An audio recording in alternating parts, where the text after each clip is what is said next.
What is going on, everybody? Today is the 28th of April. It's Monday. Go a little trade recap. I took two trades today. Again, one for two. Made 276 on this account, and then I lost 116. So I'm still positive on the day if you think about it. But I'm going to go over my thought processes and all that stuff. So today was a no news Monday. Again, I'm not too against trading on a no news Monday, but I do know prices is going to be a little iffy. Price action wasn't too bad actually today. It wasn't too bad, but well, first let's get into it. I'm gonna explain. I like this haircut though. It's a juicy taper. That's what I call it. I go to my barber and I tell him straight up, "Hey, juicy taper," and it's what he provides me with. Blessed. Anyways, hope y'all had a good weekend though. Man, it's gonna be May.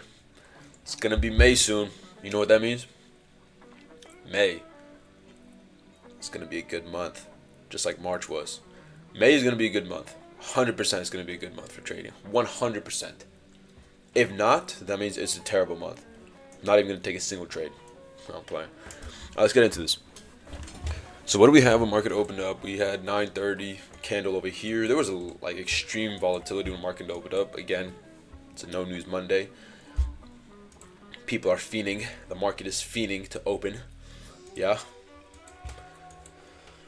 9:30 candle. We have legs up on ES. Okay, so if we can see here, NQ when market opened up came down, while ES was kind of hovering above these.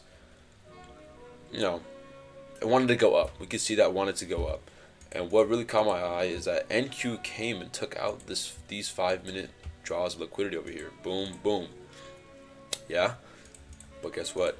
ES did not. It did not. And what did that create? What did that create? That's a question for you, whoever's watching. What does that create? It creates something. SMT. Again, I don't know how many times I'm gonna be repeating this. If you don't know what that is, that's your fault. You just goofy. You decide not to go learn. You decide not to go learn. But okay. So that created what, some sort of SMT, right? So I was initially when market opened up, I wanted leg down. Okay, I wanted to take shorts today because look at where we are in the higher time frame. Look at this. Disregard these lines. These are Fibonacci lines. Look at where we are in the higher time frame. The only other drawn liquidity would, like in the 1 hour high time frame, we're all the way up here.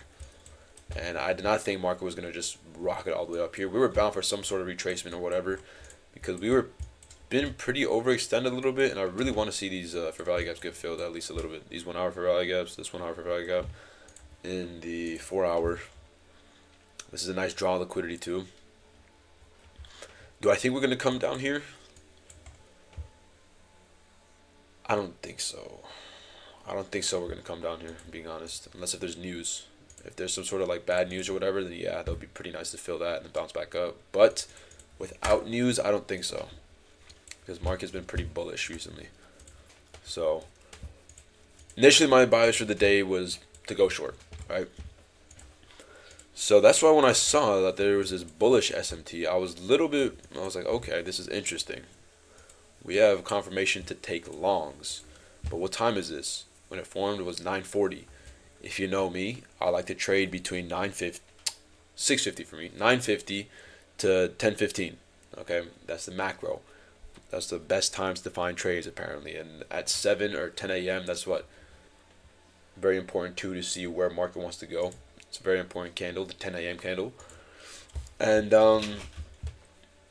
I saw this and I was like, okay, if market really is gonna go long, I'm not going to trade it because, again, that was not part of my bias. And I know some people might be like, oh, okay, just because it's not part of your bias, you won't trade. You do have to adapt with the market. Yes, that is true. But on a no-news Monday like this, where there are literally no draws of liquidity, unless if I were going to like the 1 minute or whatever like that, yeah, no, I'm not going to take the trade. I wouldn't want that, so that's just me. If you would, then okay, that's for you. I guess I don't know what else you want me to tell you. But what I did take what really happened is with this SMT, market came up, NQ took out these highs, the ES of course took out those highs as well. And then what did we see? We saw some heavy legs down. Now, the trade that I took was very much off of this. Where is it? You see how we over here? Yeah, there's a 5 minute fair value gap here. And then when we were coming out of it, I was like, okay, let's go down to the 1 minute just to see what market is doing. We were inverting all of these 1 minute fair value gaps, all this stuff. I wanted some sort of like little retracement up because I know market doesn't, again, market does not just go, where's the drawing tool? It doesn't just go this. It goes, came up, had a little retracement up and then down. That's what I wanted to see. That's what happened. I'm gonna get rid of that. And then I was like, okay, you know what? Am I in the macro? What time is it? It is 9:50, 9:52. I'm willing to take this trade because I knew NQ wanted to come down to these lows. We had what, 1 hour lows here. These were London lows over here, and these were Asian lows over here. So I was like, okay, I'm gonna look for some confluence, look for some sort of entry. This is that 5 minute fair value gap, yeah.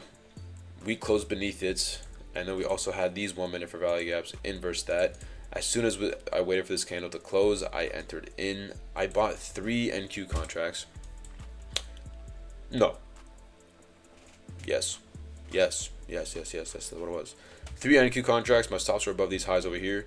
It was what, like a $300 stop loss? Something like that. And then my TPs, first, second, and third. It hit my first one, it hit my second one, and then I moved my stop to break even, and then it took me out at break even, and look at that. After that, after some chopping, some consolidation, we come down to those Asian lows, but unfortunately I was not in that position anymore, so that's fine. I made 276 on the day. What I think I need to do though, because recently I've noticed this, I've been placing like too many TPs. You know, it was 3 contracts.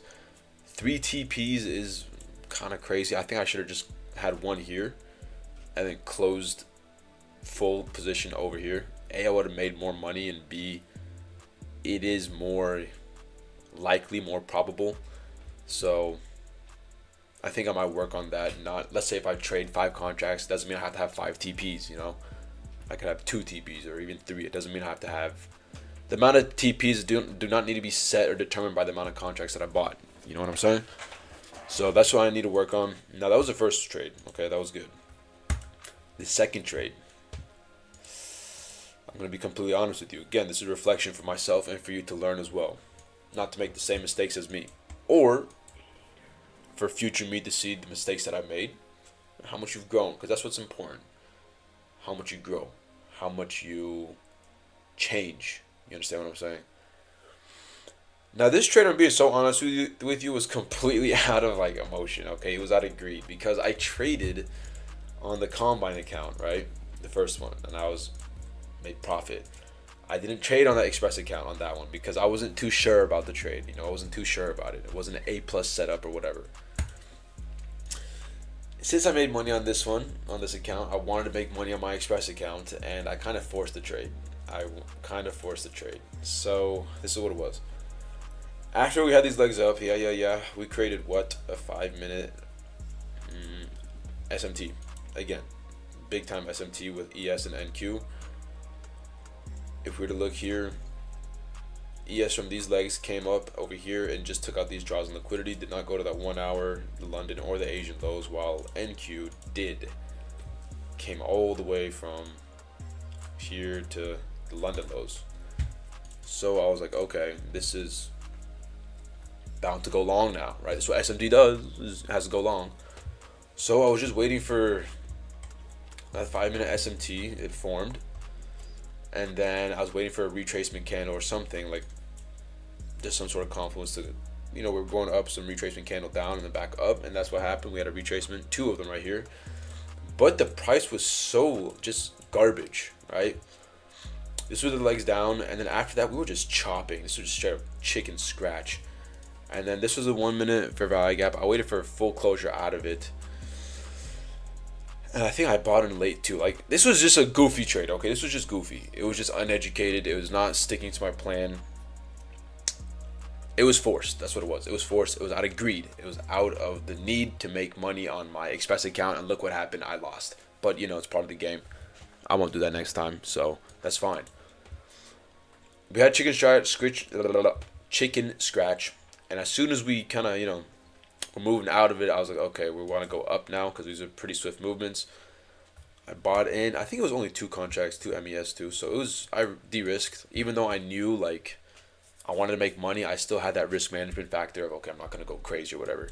I only bought two MES contracts. My stops were over here at the candle that created this fair value gap. It was 115 stop loss, and TPs were at these 5-minute highs. I had one here and then one here. It did not go, and then it came to stop me out. So that was that. That's what the trades were for today. Again, am I upset about it? It's part of the game, man. What am I supposed to tell you? You know, back then, like when I was first starting out trading or whatever, especially okay, August and September of when I first started trading, August was good. August was good. Like my first like 3 weeks of trading, it was like were like really good. Price action was really good back then too. Like it was perfect.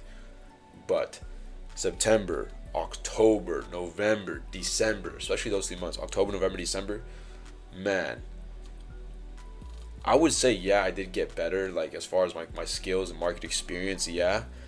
But the price action, or it wasn't even the price action, it's just I couldn't see it, I couldn't see what I can see now in terms of the market. So those during those times, that's when I blew two accounts. I would get upset. Like my entire day would be ruined if I lost a trade or whatever like that. Or if I won a trade, I was like, oh, okay, I'm gonna be making so much money. I was happy and all that stuff. Yeah. I mean, hey, I passed the account at least. I passed the account. But I know it's just part of. It's just time. It's just time that's gonna give it to me. So you can't force time. You just gotta go with it, but you gotta be ready to learn. And when you do make mistakes, like today, I made a mistake. You just gotta make sure you learn from them, because it's only a mistake if you learn from it. If you don't learn from it, then you're just failing. I don't know what else to tell you. But that was that for today's trade recap. Tomorrow, what do we got news tomorrow?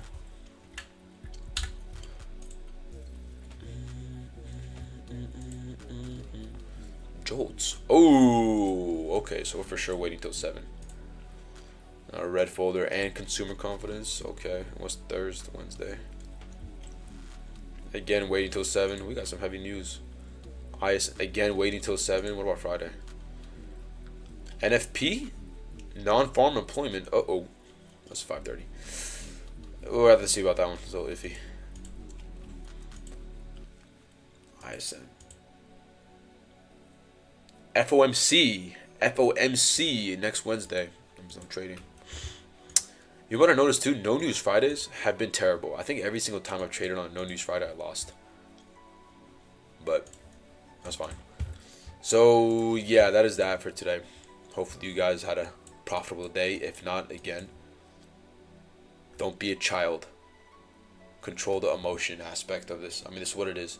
If you can control your risk management and you don't get too like emotionally invested in your trades, and you're willing to put in the time too and the work, you'll make it. That's what I believe, and that is what is going to happen with me. That's what's going to happen. I know it. I'm saying it now. I know it. So that's that for today. Until maybe tomorrow. We'll see.